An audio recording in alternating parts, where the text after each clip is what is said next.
And how far do you think that wheel might travel if it goes just one time around? There's rarely a dull moment in Dr. Sharon Andrews' classroom at the Challenge Center at Mark Twain Elementary, where her passion for math and science are evident. Whether it's a hands-on lesson that requires her students to use Eros maps to predict the changes in the Earth's surface, or a far-reaching field trip that has students wading through creeks and streams to discover biology concepts, Sharon says it's her goal to not only teach, but to facilitate learning that lasts, especially among gifted girls. Specifically, I've assumed the challenge to engage young girls in the study of math and science in a manner that will create a long-lasting interest and passion for these areas of exploration. In keeping with her commitment to be a lifelong learner, Sharon is currently taking an online physics course and is participating in the U.S. Department of Energy Academy's Creating Teacher Scientists internship, which requires a 4-week residency for 3 consecutive summers to work directly with leading scientists. I strive to create situations where discovery occurs. Can anybody think of a third way that we could figure out the circumference of that circle or that wheel? Parents of gifted students marvel at how she differentiates her learning so students can develop meaningful critical thinking skills in both large groups and during one-on-one instruction. Dr. Andrews is gifted in the way she holds everyone's attention and not only stays a step ahead of them, but she also makes them run to keep up, says one parent.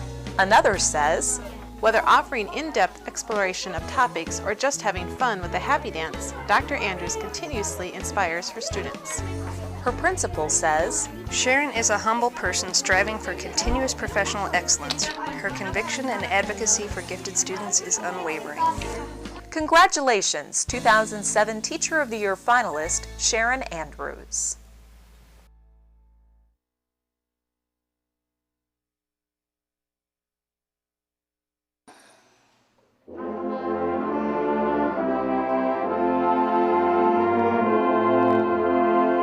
Washington Director of Bands Jennifer Hawkinson started her teaching career while still in high school.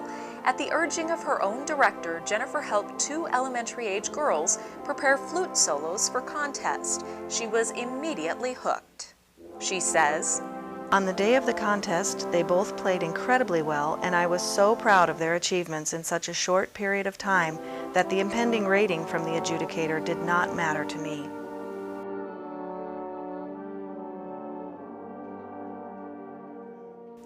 As an added bonus, both girls received superior ratings. Today, Jennifer Hawkinson, president of the State Music Educators Association, encourages similar mentor relationships between high school and middle school musicians, encourages random seating within her band, forcing students to learn their musical parts while listening to others, and she also makes sure the Warrior Band is visible at community events. The Band Booster president, who calls Jennifer the Energizer Bunny, says the commitment she brings to her students goes well beyond what is expected. Under Jennifer's direction, this parent says the band program at Washington has shown dramatic growth and has become known for turning out quality music and quality students.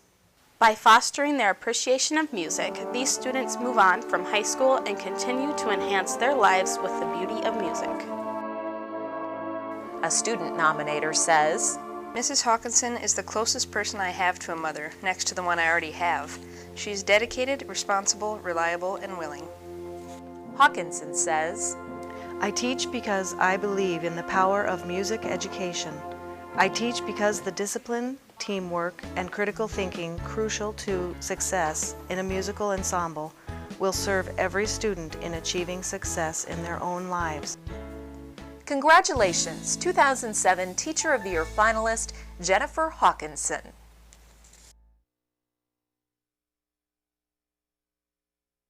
Ever since her first grade teacher asked her to pass out papers, Amy Knutson has known she would pursue a profession in education. Her passion for children was also cemented by the fact that she grew up in a home of educators, but considered herself a struggling learner. Those experiences inspire her to reach each of her Harvey Dunn 4th graders at his or her own ability level. Look at that! And she listens perfectly. Good. Okay. A parent says, Amy has patience and a nurturing style that builds children up both academically and emotionally. She meets each child where they are and helps them to achieve as much as they can. In order to accommodate individual student needs, Amy says, I flex my plans frequently to grab hold of learning opportunities. In short, I facilitate as the children lead the discussion and direction of the lessons, and they appreciate this ownership. So that the big triangle looks like what? Oh, that's a good way. Does that make sense? Walk into her classroom at any one moment and you won't want to leave. You'll want to stay and share the experience of learning with her students. One parent says, Amy recently became one of 59 South Dakota teachers to achieve National Board certification. Her example of character, leadership, and accomplishment is only upstaged by her genuine spark and enthusiasm for the daily activities of her classroom. Says one parent.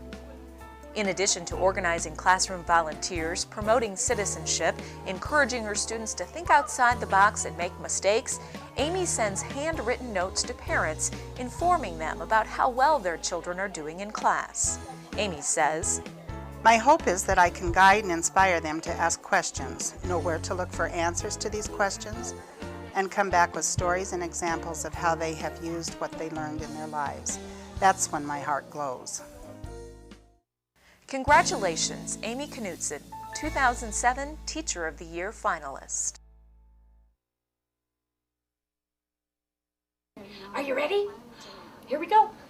Molly Rost admits she loves to play, and what better way for her Harvey Dunn kindergartners to learn than by their teacher setting a daily example with her words and actions. It has been said that a teacher chooses the weather for her classroom by her style. I choose sunny and full of possibilities.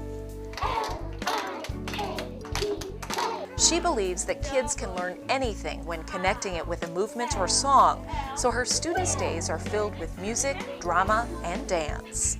If there isn't a song that teaches what I want, I write my own. Her principal says, Walking into Molly's classroom is a magical event. This kindergarten classroom is always upbeat, positive, and enthusiastic, filled with singing, movement, and animation. An experience that incorporates music, puppet plays, and many other enjoyable activities throughout the day. Molly encourages parents to act as teachers themselves, calling them partners of a learning team. Her enthusiasm and engaging methods of teaching provide every child the opportunity to take in the joy and learn a great deal along the way, says one parent. She believes in teaching the whole child, considering each child's individual strengths as she creates lesson plans, thinking about the gifted children, the typical learners, and those children experiencing developmental delays. One parent says, Most recently, Molly has offered to create a special book and music CD to assist with our daughter's unique learning needs. Just knowing she is on our side gives me faith that things will be okay. I'll admit it, I don't like to fail, she says, and I refuse to fail at teaching a child. Kindergarten children are so thrilled about learning. They want to be masters of all they see. I teach to this excitement. Congratulations, Molly Rost, 2007 Teacher of the Year finalist.